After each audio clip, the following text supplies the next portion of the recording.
तो वक्त हो गया है एपिसोड 34 के पार्ट 2 को देखने का। So without any wasting time start करेंगे रिएक्शन वीडियो को। So let's go and check this out. Mukhtar की फौज हरूरा में पड़ाव डालकर अपनी उर्दू गाह को तरतीब देने में मसरूफ है। उनका सिब्बा सालार एक अहमर इब्न शुमीत नामी शख्स है जो कूफे के नामवर बहादुरों और जंगजुओं में से एक है। अच्छा, अहमर तमाम तर अरबों की शुमाली जंगों में शामियों के खिलाफ अश्तर के बेटे के साथ था और तदबीर और लश्कर की आराइश और मैदानदारी में हर तरह से हरीफ और माहिर है। बिन शुमैत, ये नाम सुना हुआ है। तुम्हारे ख्याल से उनके लश्कर की तादाद अंदाजन कितनी होगी? जो तादाद मैंने देखी है कमोबेश 20,000 अफराद है। 20,000? क्या मैंने ठीक सुना है? जी अमीर, 20,000 सही इससे में? ज्यादा ना हो तो इससे कम भी नहीं होगी। इसका मतलब हमारे जासूसों और मुखबिरों ने अब तक हमसे झूठ बोला है। नजरें जमीन पे क्यों गाड़ ली? क्या कोई गलत बात की है मैंने? चलो जनाब बिन हज्जाज, जनाब बिन अशस,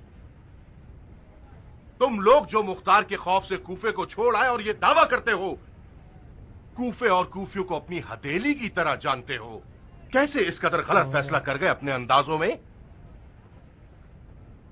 तुम लोगों का तो यह कहना था कि मुख्तार अगर बहुत ज्यादा भी जोर लगाए तो सिर्फ 10,000 बहादुरों को किराए पे लेकर हमारी जानिब रवाना कर सकता है। या तो तुम लोग कूफियों को अच्छी तरह से नहीं पहचानते या तुम्हारे जासूसों ने खयानत की है। अगर इसके अलावा कुछ है तो बताइए ताकि हम भी बाखबर हो जाएं। बाखबर? ये मुख्तार कज़्ज़ाब कोई जादूगर लगता है। मुझे पक्की खबरें मिली हैं कि कूफियों की अक्सरियत मुख्तार के खिलाफ हैं। इसका मतलब तो यह हुआ वो 10,000 जंगजू कूफे की माओं की औलाद नहीं है। मुख्तार ने कोई फिर पड़ा और 10,000 जिन्नात का लश्कर हासिल हो गया और उन्हें बिन शुमैत के साथ हमसे लड़ने के लिए भेज दिया। सही है ना? क्या कह सकता हूँ अमीर, मुख्तार अवाम को धोखा देने में अजीब सी महारत रखता है। जब हमने हंगामा आराई की थी तो अफवाह उड़ा दी गई थी कि मलाइका उनकी मदद के लिए आ गए हैं और अहमक लोगों ने यकीन भी कर लिया। आप परेशान क्यों हैं अमीर? बिल फर्ज ये मान लेते हैं कि जनाब इब्न हुर ने फौज की सही गिनती की है और फर्दन फर्दन गिना है जिसमें गलती का कोई इम्कान नहीं। हमारी फौज उनकी दुगनी तिगनी तादाद में है। हमें उनसे डरने की कोई जरूरत नहीं है। मेरी परेशानी मुख्तार की फौज की तादाद के सबब नहीं है बिन हज्जाज। मेरी परेशानी यह है कि हमारे अपने दुश्मन के बारे में जो मालूमात है वो गलत क्यों है। अगर हम इन गलत खबरों पर भरोसा करके दुश्मन से मुकाबले पर जाएं तो हार भी सकते हैं। अमीर ने हमारी कमजोरी और दुश्मन की ताकत का खूब अंदाजा लगाया है।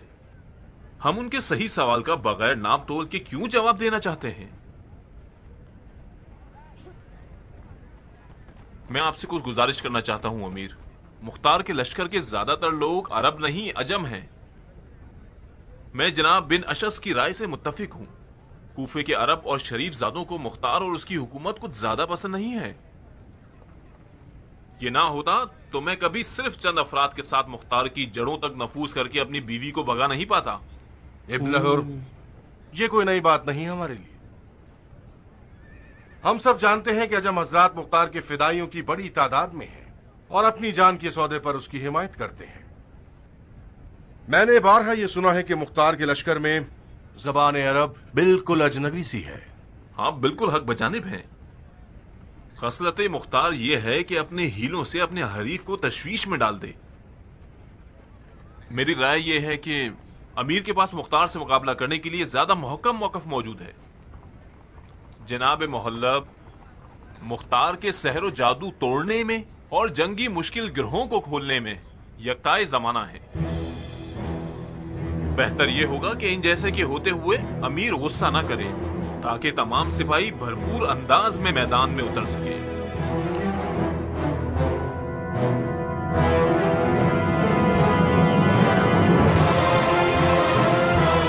जब मुख्तार के लश्कर की अक्सरियत आजम है तो बिन शुमैत अगर समझदार सिपहसालार होगा तो उसे अपने फौज के सलीके और महारत के मुताबिक जंग करनी होगी।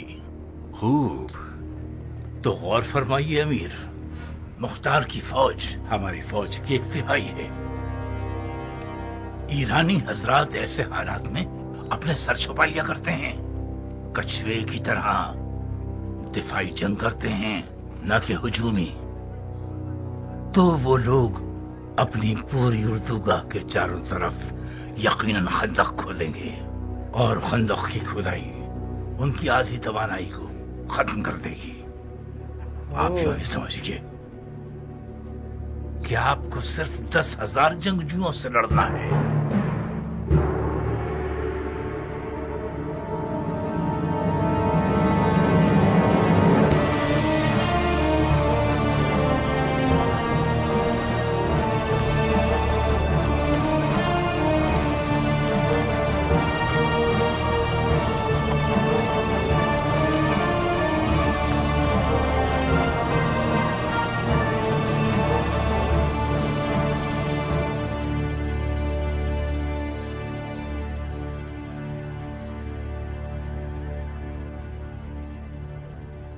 हम हाजिर हैं।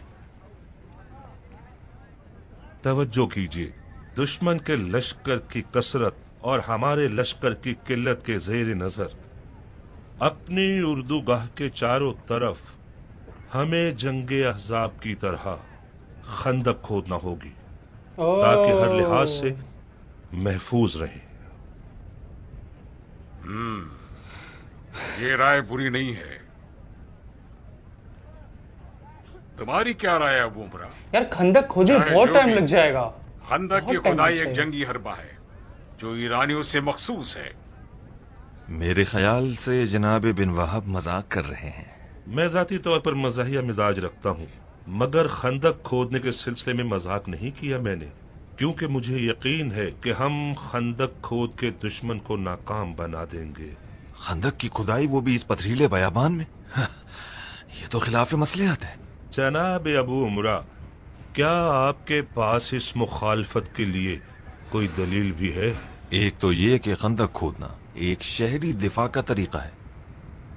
जिस बयाबान में दुश्मन मैदान जंग को लम्हा ब लम्हा बदल सकता है, खंदक की खुदाई एक बेहुदा शय है। दूसरा नुक्ता, खंदक की खुदाई का मतलब दुश्मन की ताकत को कबूल कर लेना, दुश्मन की ताकत का इकरार, यानी उनके जोश और जज्बात को दुगना कर देना और हमारे अपने लश्कर के जज्बात को कमजोर कर देना।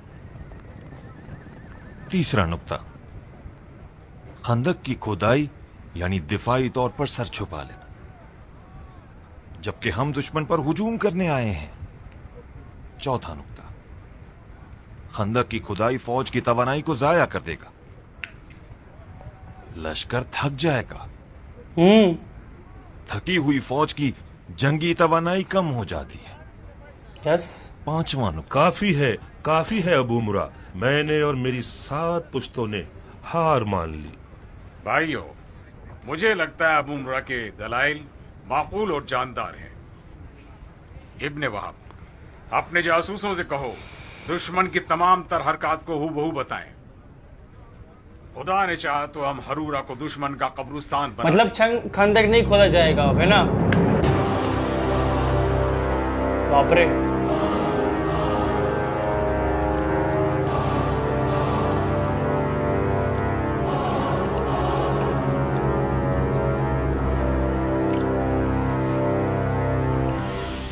क्या तुम हमेशा इसी तरह खाना खाते हो? कैसे खा रहा हूं? कुत्ते के जैसा। इश्तिहा के साथ और हिर्स के साथ।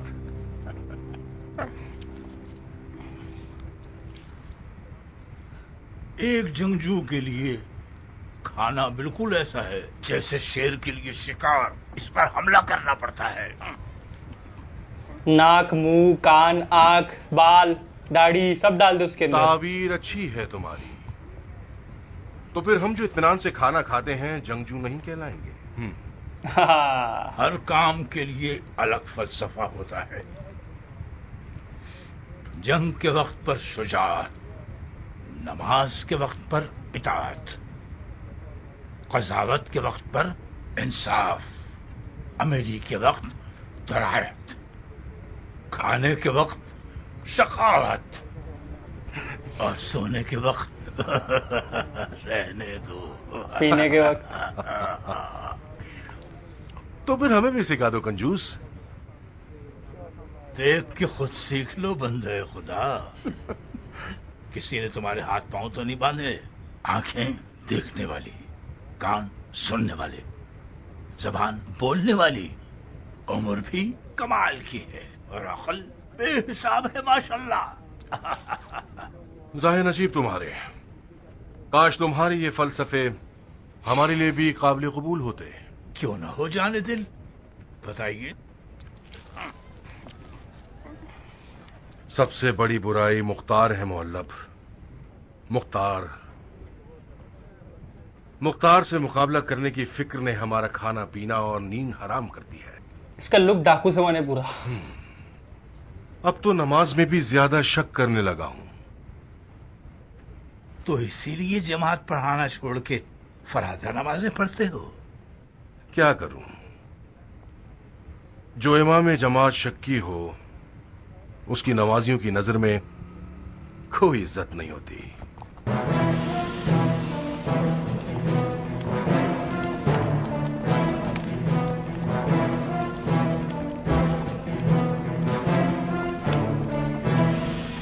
क्या ताजा खबरें लाए हो ए बनी जुबैर की तेज नजरों वाले औकाब?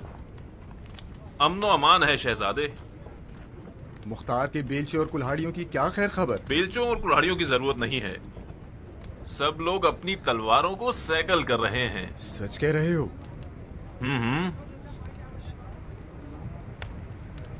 अमीर, जनाब इब्ने हुर अंदर आने की इजाजत चाहते हैं। ठीक है, आ जाएं। चोर लोगों को इजाजत नहीं मिलती। तुमने ऐसे हसद बोल किया सकते। था तो मेरा खाना हराम हो गया। ये लीजिए, वो अजूबा आ गया। अब हमें मजबूरन शेरों की शुजाअत छोड़कर इंसानों की तरह खाना खाना पड़ेगा। शेर की तरह नहीं खा रहा था वो। मुझे इजाजत है अमीर। आ जाओ इब्ने हुर, आओ बैठ जाओ। इब्ने हुर इजाजत के लिए मशहूर हूँ। अच्छे मौके पर आए हो। बिस्मिल्लाह, ज़ोहराना तनावुल करो। आप नोश फरमाइए। मैं ममनून हूँ। माफी चाहता हूँ, गलत वक्त पर मुजाहिम हुआ हूँ।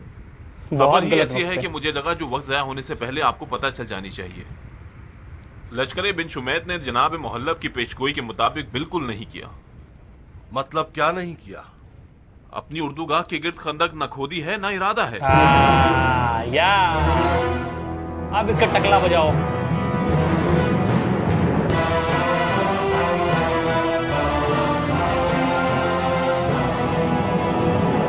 कैसे?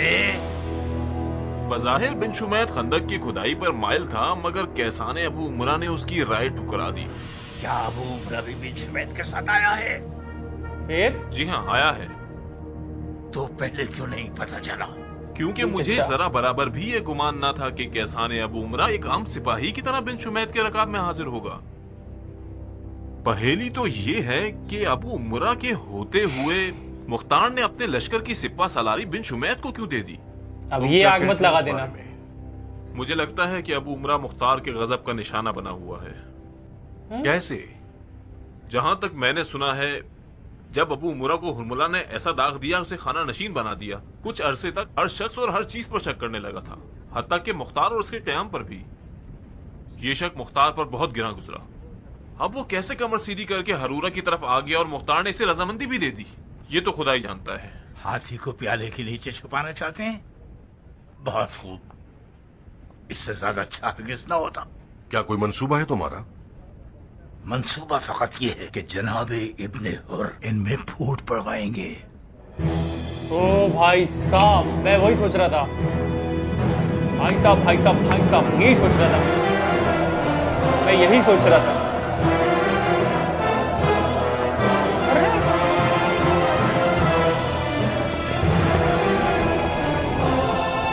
ये क्या हो गए? दो पत्थर पत्थर पत्थर मार रहे सब। मत लड़ो नादान लोगों, खुदा के लश्कर में अरब और अजम, एक जान दो कालिब है। मत लड़ो, अरे मत लड़ो। और अजम में लड़ाई हो गई। मुझे मारो। ऊंचे पत्थर मारो। अरब और अजम का झगड़ा यानी लश्कर खुदा को तोड़ने की साजिश। मत लड़ो आपस में। तुमने मेरे घोड़ी की सीन चुराई है। क्या मैं कोई ऐरा कह रहा हूँ? मेरा हाथ छोड़ो। भाई मैं अहमक हूँ, माफी मांगता हूँ, ठीक है? पहले तुम्हें साबित करना होगा कि मैं जीन का चोर। भाई मैं हूँ जीन का चोर। गिरबान छोड़ो, मसला खत्म करो। ये लोग अनकरीब तलवार खींच लेंगे। अगर किसी का खून बहा तो तुम गुनहगार होगे। तुम्हारे घोड़े की तो चांदी जड़ी हुई जीन थी ना? या फिर तुम छूटे हो, या फिर दुश्मन के जासूस होंगे। साबित होना चाहिए कि इस फितने की जड़ तुम थे। क्या गलती कर दी मैंने? कैसी जड़, कैसा फितना? मेरी जबान लड़खड़ा गई और गलत बात कह गया। मुझे जाने दो मेरे भाई। इल्तमास मत करो। तुमने तोहमत लगाई है तो अपनी बात पर कायम रहो।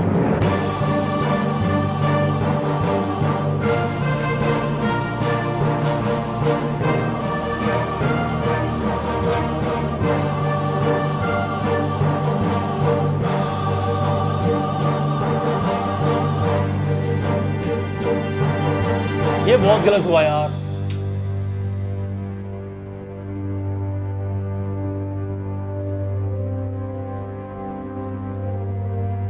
ये नहीं होना चाहिए।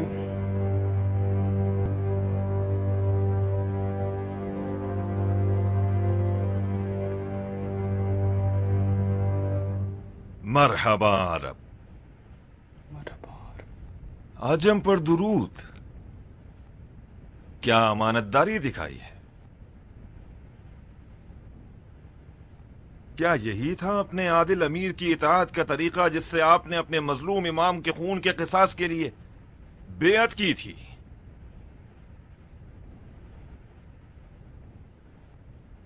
क्या एक मुसलमान एक शख्स की मासियत को अपनी कौम और जात के खिलाफ समझ बैठता है और गला फाड़ के फौज कलामी शुरू कर देता है?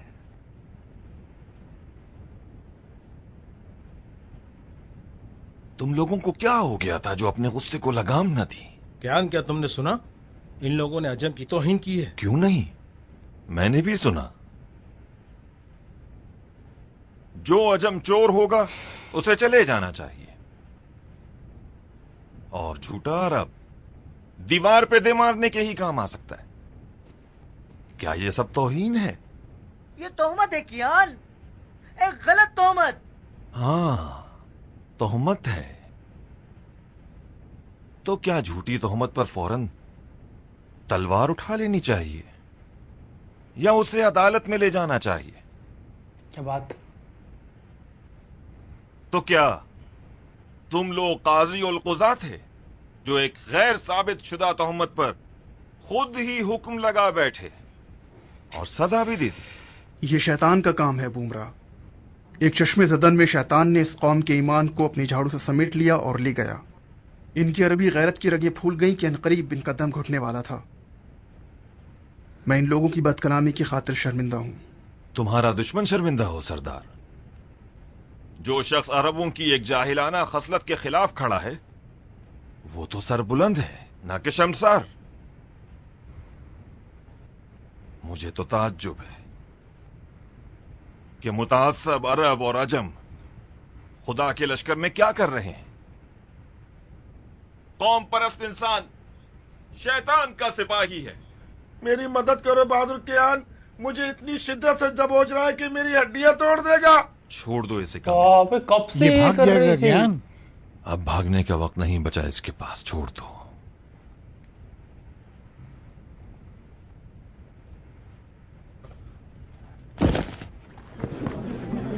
सही में भाग गया हो।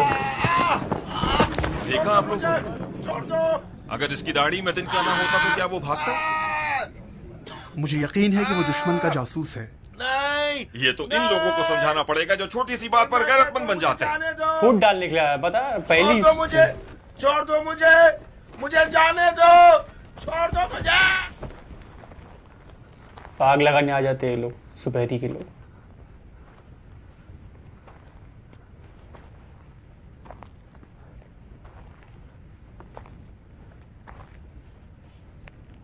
किस कबीले से हो? कबीला बनी हमार से हूँ। मेरे कबीले से क्या लेना देना सरदार? मैं एक दिल जला अरब हूँ जो एक जालिम मालिक के जुल्म के जख्म खाया हुआ हूँ, जो दीन के नाम पर मुझसे गधों की तरह काम लेता था।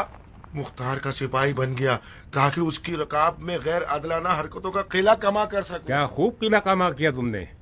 मुझे पता है मैंने गलती की है, मैं गुस्सा हो गया और गुस्से वाला आदमी गधा होता है। जब एक अरब के पास घोड़ा है और उसके घोड़े की भी एक जीन है, जिस जीन पर लानत की जा सकती है उसे चुराने के लिए, इसका मतलब वो कोई माहिर जंगजू है।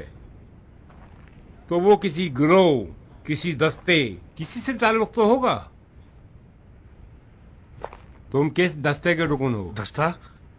कैसा दस्ता? मैं बेनाम निशान खिदमत करना चाहता हूँ ताकि रियाकारी ना हो जाए। तुम वाकई कबीला बनी हिमार से होगे, वरना तुम कम से कम हमें भी अपनी तरह गधा ना समझते। हमारी लश्कर का ऐसी कोई लावारिस नहीं कि हर ऐरा गैरा मुंह उठाए और चलाए और जो जी चाहे कर जाए। हमारी उर्दू गांव में बेनामो निशान लोग नामवर तरीन सिपाहियों में से हैं।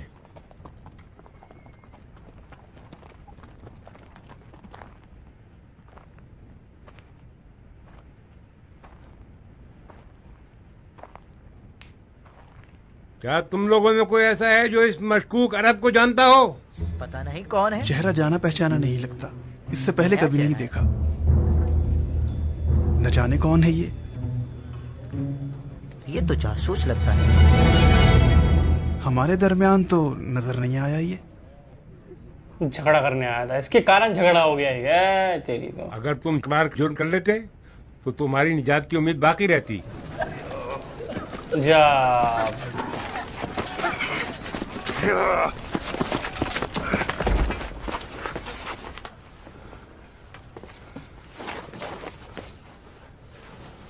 क्या बात है? गूंगा हो गया है क्या? अब बोलते क्यों नहीं? ये क्या काम था तुम्हारा? बोलो। बताता हूँ, बस मुझे डराइए मत और मारिए नहीं। मुझे डराए तो मैं हकलाने लग जाऊंगा। अमीर अमीर अमीर। ठीक है, इसे कोई भी कुछ न कहेगा। तुम्हारा क्या इरादा था और क्यों? मैं झालत की सरदार चंद बेहैसियत सिक्कों की लालच में बिक गया था। मैं उस मनूजी अपने हुर ने मुझे दरबदर कर दिया।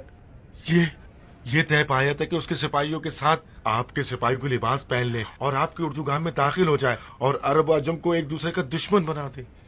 अच्छा, और कहाँ तक कामयाब हुए? अजम पर चोरी का इल्जाम लगाया, उनके लहू ने जोश मारा, एक बड़ा झगड़ा शुरू हो गया और अरब हमारे साथ मिल गया और हमने ये नारा लगाना शुरू कर दिया, अजम तो झूठा है, दफा हो जा। अजम तो चोर है, दफा हो जा। अन करीब अरब और अजम एक दूसरे को काट देने वाले थे कि जनाबे किसान अबू उमरा वहाँ पहुँच गए और अजमों के गुस्से की आग को ठंडा कर दिया। तुम्हारे बाकी साथियों का क्या हुआ? मेरे बाकी साथी तो भाग निकले। आखिर तुम कैसे भाग न सके? भला लंगड़ा शख्स भी कभी भाग पाया सरदार? अगर मेरे पास भागने को पाँव सही और अकले सलीम होते तो मैं अपने हुर के जाल में कभी ना फंसता। तो जीन लेके खड़ा लगता है कि जुबैर के बेटे ने अपनी फौज के सिपाहियों से उम्मीद कता कर ली है। शायद इसीलिए वो इन औरतों वाली चालों पर तकिया कर रहा है। उसे ये साबित कर दूंगा कि इस मैदान में भी उसकी चाल नाकाम हो गई है। इसकी आंख, कान और नाक नोच लो और दुश्मन की उर्दू गाह की तरफ रवाना कर दो। रहम कीजिए सरदार, रहम कीजिए। आप खुदा से ज्यादा नजदीक तर हैं सरदार, रहम कीजिए। मेरे पीछे बाल बच्चे भी मौजूद है सरदार। मैंने रहम खाया है, तुम्हारी जान बख्श दी मालूम। बिन कामिल हुक्म के फौरन तामील की जाए। सरदार सरदार मेरे बाल बच्चे क्या करेंगे? सरदार मुझे माफ कर दो, मुझे माफ कर दो। बाल बच्चे क्या मतलब इससे?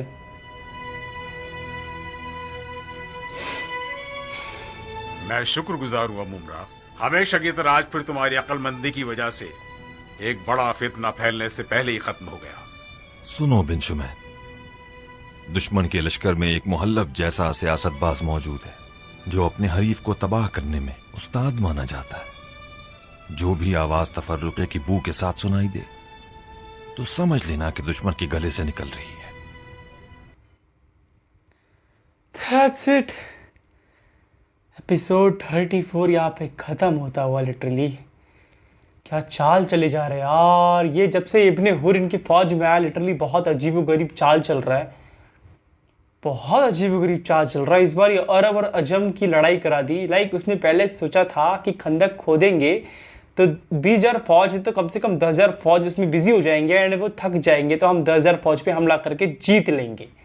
बट खंदक खोदने वाले जो ये जो प्लान था ये हज़रत कियान के ज़रिए टाल दिया गया, नहीं खोद रहे वो खंदक बिकॉज बहुत टाइम वेस्ट हो जाएगा। बहुत सिंपल सच्ची बात है, ये टाइम भी वेस्ट हो जाएगा। अच्छी बात है, ये अच्छा हुआ उन्होंने खंदक खोदने का प्लान कैंसिल कर दिया। तो उसके बाद अरब और अजम की लड़ाई करवा दी। एक आदमी को भेजा गया अंदर में लिटरली, जो चोरी का इल्ज़ाम ला के अरब और अजम की बीच में झगड़ा कर दिया। सिर्फ एक इंसान था वो, और भी 1-2 लोग होंगे जो भाग चुके, ये अकेला यहाँ फंस गया। लेकिन यार बहुत बड़ी लड़ाई होते होते बच गई। हज़रत कियान ने रुकवा दिया, अबू उमरा ने रुकवा दिया झगड़ा। बहुत अच्छी बात है। तो बस यही था इस पार्ट के अंदर में। तो यार दैट्स इट, मैं कुछ बोलूँगा नहीं अभी, इसके आगे अपन देखेंगे बिकॉज किस तरह का अभी रिस्पॉन्स रहता है सामने वाले की तरफ से, मुसअब वगैरह की तरफ से, इब्न हुर वगैरह की तरफ से, आदि ज़ुबैर की तरफ फौज की तरफ से किस तरह का रिस्पॉन्स रहता है। बिकॉज उनका ये जो प्लान था ये नाकामयाब रहा। फूड डालने के लिए जो आए थे बेसिकली वो डाउन कर दिया इन्होंने, भैया तुम आगे नहीं बढ़ सकते। तो अच्छा लगा हज़रत कियान लाइक जो अजम के है, ईरान के है, बार बार साथ देते हैं, हर बार इराक और ईरान को साथ लेकर चलते हैं। बहुत अच्छी बात है यार, बहुत अच्छी बात है। जो प्रॉपर इनका रास्ता है ना उससे भटकने नहीं देते ये हज़रत कियान जो है। तो यार दैट्स इट, मिलते हैं नेक्स्ट वीडियो में। बी से बी हैप्पी, पीस आउट, याली मदद, लब्बाइक या हुसैन।